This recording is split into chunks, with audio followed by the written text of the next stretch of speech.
Crystal Palace make easy work of Liverpool. Efe! Crystal Palace lead at Anfield. What a well-constructed goal. Wow, says Jurgen Klopp. A not so good evening for Arsenal as they lose at home to Aston Villa.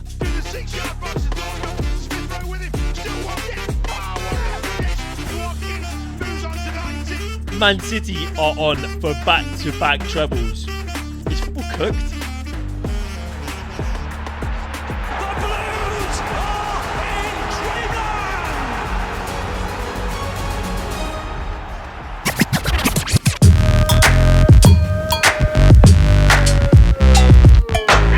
dreamland! Hello guys, welcome back to BoreDraw, episode number 93. And today, to my left, I've got a very sad boy. It's a sad situation. After what was a hectic weekend of football, we see Man City take the lead at the top of the Premier League table. Arsenal and Liverpool falling to some disappointing results. We're going to start off by talking about the Liverpool Palace game, move on to Arsenal and how they capitulated versus Aston Villa, and then we'll move on to talk about what that means for the title challenge going into the last 6 games. Yeah. Very interesting. Right, Liverpool 0, Crystal Palace 1. I think Liverpool's first home defeat in Gotta be like 14 months or something. Yeah. I think the last time was against Jesse Marsh's Leeds. Jeez. That seems like a long time ago now. Crystal Palace were good value for their 1-0 win, I think. Obviously, Liverpool dominated the game, had most of the chances, but Palace defended resolutely. Joachim Andersen was unbelievable. Yeah, it was kind of like a complete flip of the Arsenal game, where Arsenal were dominant in the first half and then pretty poor in the second. Liverpool were the opposite. They were pretty poor in the first half and then completely dominant in the second. But we've said that this whole season about Liverpool. Slow starters. Barely ever see them dominate a game from 0 to 90, and this was another example of that. But they create so many chances. They create chances and concede chances. That's it. I mean, Liverpool, out of the 3 teams in the running for me, were a team who have been hit the hardest with injuries at the wrong time. Yeah. I mean, they lost Alisson, they lost Jota, they lost Trent, they lost who else did they lose? Szoboszlai for a bit, they lost Kanate for a bit, Salah for a bit. Yeah. So they lost, and these players are now starting to come back, but you're only seeing Trent get his first sort of 45 minutes in the league now. Alisson got his first start. So we're still seeing these players come back to fitness, but is it a little bit too late now? Is it a little bit too late? Because from what I'm seeing is a Liverpool team where they're lacking that bit of edge, that cutting edge in front of goal. Because usually you'd call out players like Salah and Jota, who are the ones that are just clinical in front of goal. Yeah. They'll cut you apart. But Salah recently, for me, he might be finished. Just I don't know. It just looks like post AFCON Salah. Yeah, 100%. I want to talk about Salah, and I want to talk about, you raised a good point about the finishing capabilities of Liverpool, and I want to, at the end of, after we've covered both games, talk about the finishing capabilities of all 3 teams, because I think that is a key element to the title race that not many people are discussing. So we'll circle back to that later. But yeah, like you said, they've got players coming back, but for me, is it too little too late in terms of the players coming back? I don't know. I think my issue is that defence is just not watertight, and no matter who you have in it, even if you have Robbo, Van Dijk, Konate and Trent is still leaking goals. Their standard back 4. I mean, I know Matip's been out for the whole season, but that's still should be a solid back 4. And I think it comes down to the midfield. I really like Endo. We've been big fan of him. We've kind of come round. We said he was a bit of a stopgap, but we've come round to him. McAllister's having a really good season, but I don't think there's anyone in that team that is marshalling the line in front of the defence well enough, covering spaces well enough. I've never seen Liverpool just too many gaps. So much space between their 6 and their 2 centre backs. Teams have so many touches, and against a team like Palace, where you've got players like Eze, like Elise, who can operate in those little half spaces, you're in trouble. Yeah. And this is what proved to happen. I mean, Endo isn't the screen in front of that defence that Fabinho was. Yeah. And Endo's not as big as Fabinho was. So a lot of those balls that would get cut out before they drop into those sort of half spaces are now reaching it, because Liverpool's defence is getting questioned. Do we step up to intercept that? Does Van Dijk or Konate move up to try and get that header in? And then suddenly they leave a lot of space in behind them. If they miss the flick on, that's a problem. So for me, that's one of the issues. And then going forward, I saw it in the Brighton game where Liverpool played really well, but Salah missed like 7 opportunities in the first half. And then here again, just lots of opportunities going to waste. That little bit of decision making in the box, that lack of decisiveness. I think Curtis Jones, he creates so many opportunities, but he missed a sitter. But it's just like, and how you can have all these dangerous players: Cody Gakpo, Darwin Nunez, Luis Diaz. There are 3 players there who are absolutely brilliant at getting in the right positions, creating chances, creating opportunities for themselves. And just whiff in front of goal. Yeah, 100%. I saw a stat, and I'll find it for when I edit the video, and I'll put it up on the screen. And it was like the Liverpool players and how many big chances they're scoring versus how many big chances they're missing. And obviously Darwin Nunez is like off the charts, but there's a lot of them that are kind of, the big chances missed are so much higher than like your Premier League average, and I think there is something there. Do you remember like last season around January where we were slating Gabriel Jesus for this? Yeah. He had like some crazy big chances missed stat. Yeah. The best strikers in world football are the ones not who have the highest XG, the ones who overperform the XG by the highest amount. The players who have goals compared to expected goals, and it's the biggest differential, they're the best. Yeah. Because they're the ones who are constantly scoring when they shouldn't be, and that's what you want. Whereas I don't have the stats to back it up. I can't tell you off the top of my head, but I can't imagine Liverpool's players are overperforming their XG because they create so many chances. And yeah, I mean, it's unacceptable. This Palace team is very average. Yeah. It's not got the star power of like a Aston Villa. It's not the threat of like a Fulham even, I don't think. How are you getting done at your home ground, your fortress? And Palace leak goals as well. To not be able to score against them is so poor. Henderson played really well. Anderson played well. Wharton in the middle. Yeah. Oh, what a player! He's so good. What a player! When he got snapped up from Blackburn, and it was only like 18-ish million, I think. Yeah, and Blackburn said, well, they had to really sell him because in the Championship you can't turn out that sort of money. No. And I mean, had they kept him, they wouldn't be in the predicament they are now. They wouldn't be near the relegation zone. Him and Schmod is it? Sammy Schmodgy. Yes, Sammy Schmodrick up top. Yeah. He would have been, But Wharton's brilliant. And Palace are so good at this. They picked those little gems from the lower leagues. Yeah. Elise from Reading. Eze from QPR. Yeah, Wharton, They probably went in for Alex Scott as well. I mean, Alex Scott and Wharton's like a midfield duo. Yeah, England future. That's an FM24 duo. Yeah, no, I love it. Palace as well. One player I want to shout out, Jefferson Lerma. He had to play as like a makeshift left back, kind of left centre back. He was 1-on-1 with Salah the whole game, pocketed him. We might as well move on to Salah. We're talking about post-AFCON Salah and how he's kind of fallen off. I think what keeps Liverpool earlier in the season in the title race is him overperforming in terms of scoring goals. Now that that's kind of hit a bit of a rut, you see this kind of where they would kind of turn a game on its head last minute or bag 2 and it'd be him getting the double. He's not doing that right now, and Liverpool haven't got that kind of get out jail free card. Yeah, I don't think anyone in their forward line is performing particularly well. I think they've relied on last-minute goals recently from the likes of Alexis McAllister. Yeah. They're relying on clutch moments from players when that won't even get you so far. You can't constantly be going behind in games and expect to turn it around. Yeah, 100%. That is not a sustainable way of playing football. And I think that's been in my mind this whole time. Whenever someone's asked me, are you worried about Liverpool in the title race? I've said, no, it's always Man City's the problem. Liverpool, their whole season, in my opinion, they've been good games. There's good elements to that team. There's a reason why they're up there. There's a reason why they're up there. There's a reason they're sat on the same points as Arsenal. Yeah, because they are really good. A really good team. They have a good elements to it. Good clutch mentality. You can't make that many chances over a game and not score. Long term, to win a league, you've got to be the best team for 38 games, and Liverpool's model currently isn't sustainable for 38 games. This is it. How many times have they gotten? I think the stat came up, and they scored the most goals post 90 minutes, and it was like they were ahead by like 10 goals or something. In the last 25 minutes or 15 minutes of games, they had scored something like 30 goals. I think another stat was like in the last 10 games, they've gone 1-0 down 10 times. You can't. How can you be slow starters? You're Liverpool, mate. It's mental. You need to be dominating teams anyway. Yeah. But I think for me as well, like, having Trent come back into the team is going to offer them something a lot more. I like Conor Bradley a lot. Yeah, they are missing Trent's creativity. Trent's creativity just gives them so much. Like, also, we're saying forward. that like Salah's clutchness has dipped off. Trent is a pretty clutch player as well. I think the thing is, people are saying Salah's fallen off. He's not the player he was. I don't think that's true. I think he is. I think he's well in his head.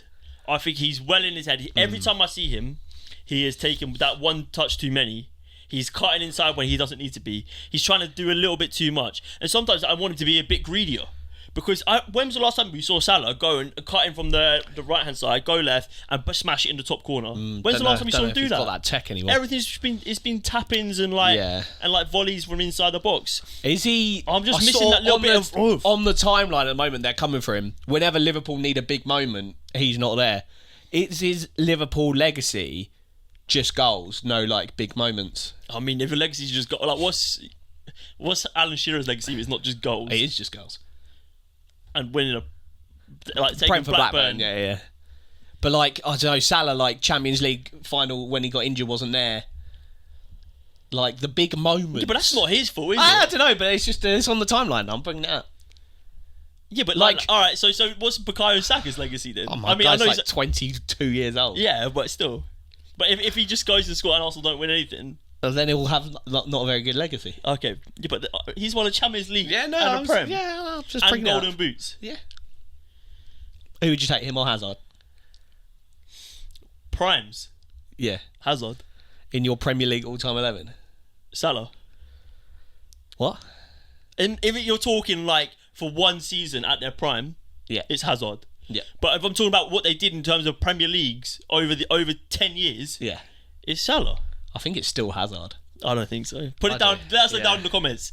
All-time Premier League, Hazard or Salah. You can get them both in though. Yeah. I don't know. Anyway, let's move on to my boys who absolutely stunk up the gaff, let everybody down. Hold on, before we move, Liverpool out of the title race. I didn't even think they were in it. They're literally on the same points as you. That's so rude. This is why no one likes Arsenal fans. This is why the timeline was popping last night. Timeline was because this is what Arsenal fans do. And Liverpool are literally on the same points as you. They are. What? They're not in it. Nah, I'm joking. I'm obviously being precocious, but are you lashing out because you're sad? I'm lashing out because I'm sad, but. Right. I just don't think anyone's in it when Man City are around. If you said to me Liverpool are in it because they keep going 1-0 down and they're lacking cutting edge up front, I would completely agree. Well, that's what I mean. But what I mean in a grander scheme of things, and we'll move on to it later, is Man City have just ruined everything. Right. Talk about ruining everything. Good evening. So that's 2 losses this season to Aston Villa. Emery masterclass both times. Haven't scored a goal against Aston Villa this season. This was, like you said, the exact opposite of the Liverpool game. Arsenal electric in the first half and should have been 2-0 up, 3-0 up. Odegaard was doing... Oh, mate, he was just on a different planet to some of the players on the pitch. And it was a brave lineup from Arteta because you went with Zinchenko at left back, just a little more forward thinking. You had Kai Havertz playing that left 8 role. So you only have Rice really there as a defensive screen because you had Odegaard and Havertz. Yeah. Trossard starting left wing. And then Jesus up front with Saka. So that's a very attacking lineup. Indeed. Question already before the game even started. Should Kai Havertz have started in the 9? Well, from the stats that they brought up at half time, where it was like Arsenal's win percentage with Havertz at the top versus Jesus, so much higher with Havertz. Goals scored, I think it's 1.9 with Jesus up top, 2.9 with Kai Havertz at top. So the stats would say Kai Havertz makes more sense to play up top in the current run of form. But is that just like because we're on such good form, Kai Havertz starting there looks better? But for me, Jesus is so good. Jesus is so good, and you have to find a way to get him on the pitch. Does he start left wing? Potentially, because I don't think Trossard or when Martinelli came on. I thought Martinelli came on and he sort of was the only sort of outlet up top. He was running around everywhere. Yes. But it wasn't anything to... like. Villa was so good. I mean, the question for me is, if I think you have more control in games when Kai Havertz isn't in that midfield.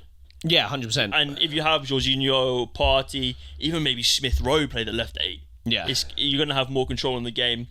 And if you have Zinchenko as well coming in and trying to invert, and you've got Havertz there, does it work as well? No. Having Havertz there as well doesn't allow Rice to get up the pitch as much, so your press is a little less effective in my opinion. Yeah. But I think that's what Villa did so well. It's because Arsenal's press is so organised and teams don't know how to play against it. Yeah. Until Emery came along. Yeah. I think he had you sussed. Apart from the first half, I think it was just a great performance from you. I think another day you go into half-time 2-0 up. Kai Havertz was making some brilliant runs. He makes the best runs in the Premier League. Yeah. Because he running up that left-hand side of the pitch, he gets in behind the right back in the centre half, and no one knows who to cover, and he gets in there. And it was just a lack of finishing on his part. Yeah. And I think you were excellent first up. Some of the balls from Zinchenko as well, who's been slated recently. I think some of the play from Zinchenko was brilliant. Yeah, I think we were hot the first half. We were really good, like you said, should have gone in ahead by a couple. And I think this kind of goes back to the Liverpool match. Both of our teams don't have a clinical finisher. Where Man City, everyone's talking about Haaland dipping off a little bit. Still top scorer. Still top goal scorer in the league. And even without thinking, I'd say they've got 4 good finishers in that Man City team. De Bruyne, Haaland, Bernardo Silva and Rodri. I'd say are all elite level finishers. Yeah. Liverpool, you probably only got Jota and Salah. And Arsenal, I genuinely think maybe just Trossard. Yeah, you whiff a lot of chances. And Trossard doesn't play every game, so we can pretty much discount him. Mm-hmm. Liverpool haven't had Jota the whole season, so you can discount him. So Liverpool have had 1 clinical finisher available all season. Mm-hmm. Us, we've had none because we don't have any. See, you're talking about clinical like a different, not someone who scores lots of goals. No, just when they are presented an opportunity, 9 times out of 10 they'll score. 100%. Man City have got 4 that have been pretty much around all season, maybe apart from De Bruyne. Haaland missed a few games. So agreed. I don't know the stats. I'll probably try and find them. In terms of chance created to chance getting put away, Man City's must be tighter compared to ours, where we're a lot of yours ours. is going to be good because you create a lot of chances. You put a lot away recently. Liverpool's is going to be the worst. That would suggest we're clinical. I don't know. No, but Man City's going to be tighter because they create less chances but put more of that percentage away. Yeah. But you create more chances and probably put the same amount as away as Man City, or maybe even a little bit more. But you create more chances, so your percentage is going to be higher, less. Yeah, that's what. Yeah, 100%. I mean, I think it was brilliant, and I think Emery had you sussed in the second half. The second half, I think you started a little bit brighter than them, but then as the time ticked on, I think you guys got a little bit nervous, and the atmosphere at the Emirates, may I say, was dire. What the fuck, mate? This should be like a party atmosphere.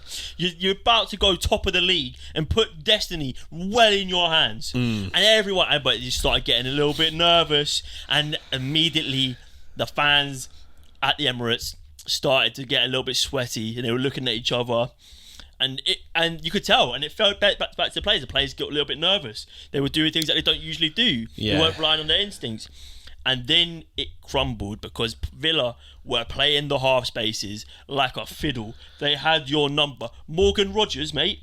Unbelievable. Yeah. Zaniolo. Oh, mate, when he was in the lineup, I was like, we're going to cook this guy. He had Ben White on toast. But he grew into that game massively, and he was a problem. For me, Tielemans as well. Tielemans, mate, that chance just before they scored. Post, I was like, blood clot, we are getting cooked. Ollie Watkins hit it off like 2 posts, didn't he? Yeah. So, I mean, Villa had their chances, and they played it so well. I mean, when Arsenal press, it's so difficult to get past their press because they're so organised. But Villa's defenders, Pau Torres and Diego Carlos, mate, I saw everyone gassing Pau Torres, but I think Diego Carlos, he was so good. He's got man of the match both times we've played them because he is just like, oh mate, he's a rock. Pau Torres made some mistakes, and that's bound to happen because they played so bravely against Arsenal. Yeah. Like they invited the press on and played around it, and if you could do that 6 times out of 10, and also didn't punish it for them, punish them for it. Yeah. So he made a few mistakes, but that's what happens when you're brave. And then they pulled players out of position. Arsenal didn't protect the half spaces because they had to leave Rice back in there. There were spaces either side. Villa got in them. And 2 elite pieces of play from Villa. I mean, Yeah. Was Raya at fault for the Bailly goal? Nah. I think who was that centre back? Was it Ben White or was it Saliba? Someone that was at the front post let it go through. You've got to cut that out. And then Ollie Watkins is just. And then the second one, it's just that's Arsenal getting too excited, worried. Yeah, sending a little bit too much forward, and it's a great finish as well. There's just Zinchenko for me. He's got a lot of slate. Some of it is too much. Some of it is warranted. What happens with him that I've noticed is he is just fucking atrocious. 1-on-1. Defending 1-on-1, definitely, but playing an offside trap. Oh my god! Some of the screenshots. He's like the line is like here, and he's like here. He's like 4 miles playing Bailey onside. I'm like, what are you doing? He's still playing against Bayern Munich, mate. He's on the front line for Ukraine or something. Because Christ it's alive, so bad. It's so bad, and that's like he had a good game. Attacking wise, he is good, but yeah, just defensively. If you have a winger that is good at kind of gauging space and when to make those runs. If you get him nervous, you can just get him making the most stupid decisions. Yeah. And like decisions to drop. If you double up deep. on him, he is a liability. Yeah. And a lot of people were saying like it's all his fault, and it's not. Nah, it's not. I've seen people saying bin off him, bin off Trossard. Nah, it's just everyone had a mid performance at the same time, apart from maybe Odegaard. And for me, this is bound to happen. Like Aston Villa have done Man City, they've done Arsenal twice. They're not a bad team. Yeah, when we did our they slap Spurs title predictor, we both had Arsenal to win this game, but I did preface it by saying Villa are a good team, and if anyone in this run-in is going to give us a problem, Villa could be one of those teams. Because they are a very good side. The only reason I put Arsenal to win this game is our form is crazy, and also we had a 2-day rest on them. They played Thursday night, so it's very poor from Arsenal. If you're going to play Villa, this is the time. Very poor from Arsenal. And Villa have been up and down. They haven't been the Villa of pre-Christmas. Haven't got their start in midfield. No Douglas Luiz. No Boubacar Kamara. John McGinn and Morgan Rogers started in the midfield. Yeah. But yeah. He's only just come back from injury though. It was a bad performance. Everyone had a really shitty day on the same day, and that's not what you need. Even people like Gabriel were making stupid decisions. Like everyone says, oh, he's got the bozo gene. But he'd kind of started losing that kind of title. But he had a couple of bozo moments in this game, and it's just like everyone had a bit of a stinky game at the same time. Mate, this is the exact like issue though with just top 6 fans, especially with fans whose teams are doing well. Because the minute one thing goes bad, it's like, what? This is all the good work's been undone. We're in big trouble. Mate, you're 2 points off the top, yeah? Yeah. It's not over. Man City have still got to play Villa. Yeah. And they beat Villa. Villa beat them earlier in the season, didn't they? Yes. And 1-0. so, and Emery is good against his top teams, okay? Yeah. Villa didn't just beat Man City. They beat them... off the park. They played them off the park. Maybe the worst performance of Man City in recent seasons. Yeah. It's not all over yet. No. But also, can we just say, Arsenal fans going to away grounds and singing about how you're clearing out stadiums, and then you can see one goal in the 84th minute, and the Emirates is empty, mate. Well, yeah, I think that's embarrassing. Because we're doing so well, seasoned fans like me can't get tickets because fucking they're giving tickets to corporate man because we're top of the league. It's embarrassing. I don't want to out influencers because we love all influencers here. But I saw... So this has happened at Chelsea and Arsenal now. Hotels Direct. Oh, the beds. They got beds at these stadiums. I thought that was just for the ad. I didn't think that was an actual thing. No, it's for the games. So I've seen multiple blood clot influencers. Is this the same hotel company that Todd Bowley sold some shit to? It might to get be. out of FFP problems. Because I saw it at the Chelsea game and it happened at my club. There's dickhead influencers getting paid to sit in a bed and watch my team lose. Couldn't ever happen at the Madrid Stadium, also known as Loftus Road. It's disgusting. And that's what happens when you're a Big Six team in the run-in, as Sky Sports have trademarked coined the phrase, the run-in now, apparently. They'll just start pissing out tickets to influencers that don't give a shit, and then the moment that Arsenal are losing, those influencers are out the door, plastic fans are out the door. I mean, what the fuck is Thogdon doing at the Bayern Leverkusen? Why is he on the pitch, mate? The amount of influencers I've seen at the Bayern Leverkusen thing is mental. Shut it down. Shut it down. Yeah, I mean, it was poor. It's not over though. Yeah, well, there's 2 rebuttals to that. Mate, do you know what's brilliant though? Shout out AFTV because the content is just brilliant. They thrive when Arsenal lose. Oh, mate. To the detriment of the club. But Ty coming out and being like, it's all to do with thingy from last season when you couldn't draw the lines. And you're like, what? You're like, what?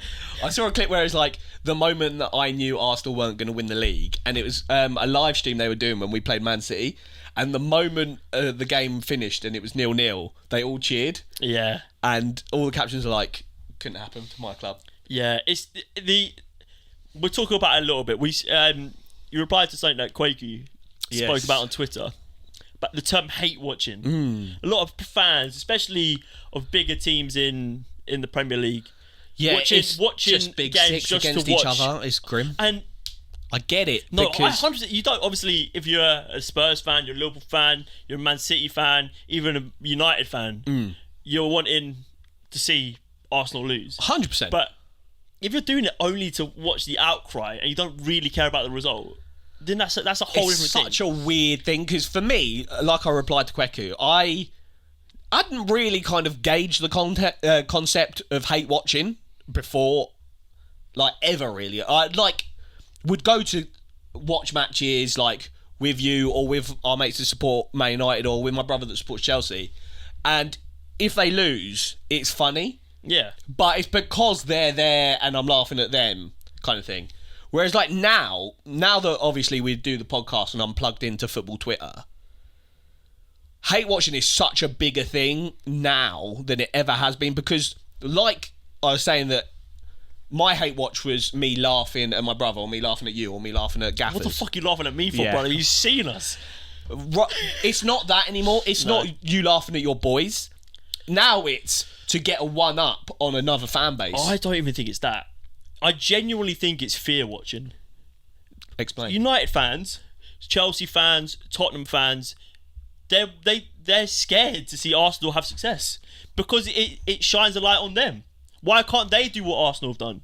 You know, it's the same thing when, you know, Arsenal fans watching Liverpool. They're fear watching because if Liverpool turn up and they smash Palace 4-0 and then go next week and smash whoever next man like 5-0, they're fear watching because they want to see them lose. And I know you want to see them lose because that's good for your position in the league. But then if you take that and your only sort of your next step is to just go on Twitter and beef people, it's a whole different thing. Like, it's so petty, man. Worry about yourself before you're worrying about other people. Yeah, that's a main thing as well. It's like people lose like objectivity as well when they start hate watching. Like, I've got Man United fans. I was going to say Spurs fans because they just got absolutely slapped 4-0, and we'll talk about that. But like, they're having a good season, so they're all in their right mind to kind of pipe up when they want to. But Man United and Chelsea fans, what are you doing? Like, how could you ever laugh at Liverpool or laugh at Arsenal this season? Yeah. I mean, for me, like, as a neutral, as almost a You've complete... probably got the best perspective, I have no allegiances really to any team. My brother supports Liverpool, you support Arsenal. I've never met a Man City fan. I replied that as well. We'll talk about that as well. For me, it's like, I'm quite lucky. I get to watch every game and not have really any allegiance. I go to watch it purely to see the football and enjoy the storylines that happen. And so for me, there's not this like immediate feel to be like, to message you and be like, yo, what the fuck? What are Arsenal doing? And that's, if I do message you that, it's not because I'm like in your face. But that is like, fine, because we're boys, and like the people that are beefing each other on Twitter, you don't know each other. Yeah. Why are you so pressed about their team? And you're hiding behind a profile picture of like Cole Palmer. Your bloody profile is De Bruyne X season, and it's like, you're a batty. Grow up. Yeah. And let's talk about Man City. I said De Bruyne X season. So yeah, they smashed Luton 5-1, and Kweku said in this tweet, he said, Man City are on for back-to-back trebles, but there is no kind of media storm about it. Yeah. It's never been done before, I don't think. And they're not just on for back-to-back troubles, they're on for 4 Premier League wins in a row, which has never been done before. So loads of record-breaking things, but no one's really talking about it. Why? So let's go with why let's first. just put this up there, yeah? They're on for 4 Premier Leagues in a row, back-to-back Champions Leagues and back-to-back trebles, all encompassed. Why is no one talking about it? Because I reply because no one has Man City fan friend. I mean, And people are scared, like you said, about fear watching. Man United is a big club. Arsenal's a big club. Man Liverpool's City a big do club. it, they're not upsetting the status quo Exactly because that. they're the favourites for everything anyway. If Arsenal go and win a Champions League, then immediately Spurs fans, Chelsea fans, whoever United can't fans. turn around and be like, haha, you've never won a European trophy. If Arsenal go and win the Premier League, Spurs fans, Chelsea fans, Man United fans, whoever can't turn around and be like, oh, you're a small club anymore because you've won the Premier League. They can't say when was the last, you weren't even born when they won the last Premier League. You know what I mean? I was there for No, you were, yeah, but general. half But they're scared. That's why they're scared. If they had, they're scared. So, And that's yeah, it. so Man Man City City winning the back-to-back treble would not upset the status quo, and that's why no one was talking about it. However, there's still some way to go. Like the Premier League has 6 games left. Yeah. The Champions League has minimum 4 games. To go. They're drawing. So it's not an easy way out. So Man City's still got to play Chelsea in the FA Cup, which we've seen Chelsea put up a good performance against them before. There's 2-2. Yeah, no. We saw Real Madrid go toe-to-toe with them at Bernabeu. So, there's still some big hurdles to overcome. But if we get Man City to the final of the Champions League, if Man City get to the final of the FA Cup and get down to the last 2 game weeks in the Premier League within touching distance, then I think the narrative becomes who's going to stop Man City doing the treble. Yeah, so you're saying it's still a little bit too early for the media circus. 100%. The media circus at the minute is all about the running. Yeah, that's true. And if Liverpool go next week and lose again and they're out of the title race, then it becomes Pep versus Arteta, and that becomes a narrative. Yeah. Can Arsenal do what couldn't be done last season? And then Arsenal bottle it, and it's... Then Arsenal bottle it. Bloody hell. Or... Yeah, there's a lot of stories going on, which is great. This is what we want. Right, so you're saying too long to... Right, but let's shoot into the future. They've done the treble. Oh, mate, best team in the world ever. What does that mean for football as a whole? We spoke about this, I think, last season. Is football absolutely cooked? No. If one team that is funded by a state has 115 financial doping charges against them that are still unresolved, this team is dominating world football for a decade. Football's cooked, surely. Well, you say dominating world football for a decade, but they've only won 1 Champions League. Yeah, well, yeah, but they've dominated domestic football Yeah. for a decade. No, I think football changes a lot very quickly, within the blink of an eye. It will come a day where as soon as they lose Pep Guardiola, they will not be able to sustain this. He is the reason. He is the singular reason for their success. Okay, and they will see success in the future. They will see some sort of moderate success after he's been gone, because that's just because they're a big club. Like, they've got the funding, they've got the infrastructure there, they can afford to buy the best players in the world. But Pep Guardiola would be the sole reason that they were able to do the feat of a back-to-back treble.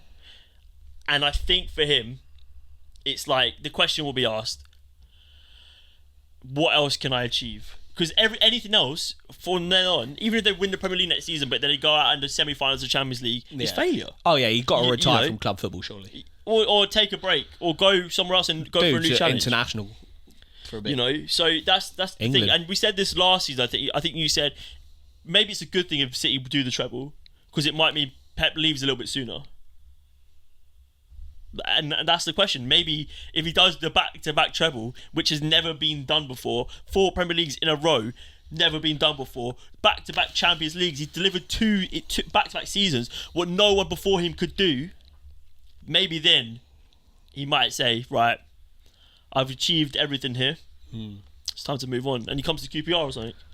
I think, I totally agree that Pep is the guy. But what I think is in 20 years, we'll look back at this decade period of Premier League and European football, but mainly Premier League football, will look back at this decade and think, what a fucking horrible time that was for football. I don't think so. Do you not think so? I think we've seen some amazing football. I think we have. I mean, you're just pretty pissed off because they've dominated your league. Brother, in the last decade, I think Man City have won 7 Premier Leagues. Yeah, they have. But a lot of them have been toe-to-toe with Liverpool. English fans have the gumption to go, Bundesliga is a farmers' league, or Ligue 1's a farmers' league. Yeah, but brother, we're a farmers' league. Yeah, but the difference is that PSG have been shit this season, and they're still like 17 points clear at the top of Ligue 1. We said Man City have been shit this season, and they're about to win the league. Yeah, but they haven't been really that shit, have they? They haven't been the Man City of last season, which is the difference. They've been pretty shoddy for Man City. I mean, this time last season, I think Arsenal, before their game versus West Ham, were 10 points clear of City. So have they been worse? I don't even know. I can't know what the points are. Oh, we've been worse. So that probably helps the... So it's difficult, but mate, so much less of a farmers' league than Ligue 1, man. Yeah, obviously, I mean, but even the Bundesliga, the first time in 14 years that Bayern haven't won the trophy, the Bundesliga. That's a real farmers' league because no one even got close to them. Shout out Xabi Alonso and Bayern Leverkusen. Shout out Granit Xhaka. Shall we quickly move on to talk about how Newcastle demolished Spurs? And the bigger question, is Ange a big fat fraud? I think so. Eddie Howe. That was an Eddie Howe masterclass. Out-tacticianed him from the off, went with a back three. Ange did... I'm yet to see them adopt a different style of play. That's what I think that the whole timeline is. It's just he is like a one-trick pony. If he can't overwhelm teams with... So they do the super high press, the inverted fullbacks in Porro and Udogie. And push the wing back, the full... And if you wingers as well, struggle to overwhelm a team like that, in that fashion, they have no other option. Whereas Newcastle, they completely countered the press. Long balls out to Isak, Gordon, Harvey Barnes. And then when Spurs were in possession, super high press from them. Gordon and Harvey Barnes pressing Romero and Van de Ven. Van de Ven, good God, what a nightmare of a game he had. I've seen a lot of slander on the timeline. He's still a good centre-back. He's still a really good centre-back. He's had... That was the worst How game. can you make exactly the same mistake twice in 2 minutes? But how good is Isak? Oh, Isak's a killer, mate. If Arsenal have Isak, yeah... Like, genuinely... He would be... Do you know that bracket earlier where I said, like, a killer finisher? He's that guy. And right at the start of the season, we did a video where we said, is Isak the best striker in the Premier League, even with Haaland? And I think he might be. The guy is nuts. He's so young. He's so good. He's so mate, techie. honestly, for me, you got to have him over, like... The only striker in world football I would sign over him at the minute that's, like, feasibly available is Victor Gyökeres. I would have him over Osimhen. I'd have Isak over Osimhen. I'd have him over Ollie Watkins. Yeah. I'd have him over Ivan Toney. Ivan Toney cooked, brother. I would have him over Dominic Solanke. Dom Solanke's better than Ivan Toney. Maybe Dominic Calvert-Lewin above him. No. I'd say Isak maybe is a better striker than Gyökeres, Osimhen, maybe even Erling Haaland. I'd say the only player in world football I'd want, now I'm saying not feasibly available, is Mbappe. Not Harry Kane. Nah, he's cooked, mate. And he's what, like 30 years old now? We're talking the future decade. The only player of world football you'd want above Isak right now. Not even Bellingham. Nah, striker, like forward. Oh, forward, okay. I'm trying to think. There is no... Vinny Jr.? No, I'd rather Isak. Actually, that's probably a bit That's off. nuts. Isak is doing things to me. Yeah. Like the comparisons, He is good, though, the isn't he? comparisons to Thierry Henry are Tesla, stark. Yeah. Not enough people call Thierry Henry Tesla. Yeah, and they shouldn't. Right, yeah. Spurs, let us know in the comments what the hell is going on there. You've got your next game now is in 14 days against Arsenal. So it's such a... That is a gigantic game. I mean, Arsenal's week could fall apart very quickly. And like, Liverpool's has fallen apart. Yeah, Liverpool 3-0 to Atalanta at home is nuts. That's then so losing bad. to Palace 1-0 is nuts. And Arsenal losing 2-0 to Villa is bad, but it's all about how they react. Yeah, if we lose to Villa but beat Bayern that's not at bad. the Allianz, I'd say that's a good week. Yeah, that's Yeah, that's. But then we've got But then you've semi-final. got Spurs, mate. Yeah, well, Spurs, their next 3 games are the big ones. They've got us, Liverpool City. And you just know they're going to go all out against you. Yeah. 3-all draw. And then they're going to capitulate against Liverpool and City. Oh, mate, I reckon. But Spurs are a bogey team for City. And they bogeyed Liverpool earlier in the season. So it'd be interesting. They really bogeyed Liverpool. There is a lot to play for. But I think we will still see every team sit top of the league at least once. well, I guess that just happens in terms of whoever plays first kind of hops. No, but I mean like after the end of each game. okay. I think we could see the end of next game with Arsenal sitting top and the end of the game we got after Liverpool sitting top. It's just that tight. And I think there's so many more twists in the tail for this Premier League season. Yeah, it's going to be nuts. It's going to be nuts. Let us know down below who's coming out on top. Yeah, it's a big one. As always, if you want to buy any football shirts, they do jackets. There's a jacket sale currently going on at the moment. Actually, some banging deals. Use our classic football shirts link in the bio to get yourself. Oh no, with the code BoreDraw10 to get yourself 10% off. If you click the link down below, it will use our referral link. We get a little kickback from that, and it'll take you to the site. You can do a little bit of browsing, do a little bit of shopping, get to your checkout, go to the basket, enter code BoreDraw10, all one word, and you'll be able to set yourself a nice little 10% off. And we get a little kickback from that. Everything that we gain through that goes back into the studio, back into just the setup in general. Jeez. Yeah, it's gonna be popping. But guys, thank you very much. Yeah, episode 93 in the bag, and it's live.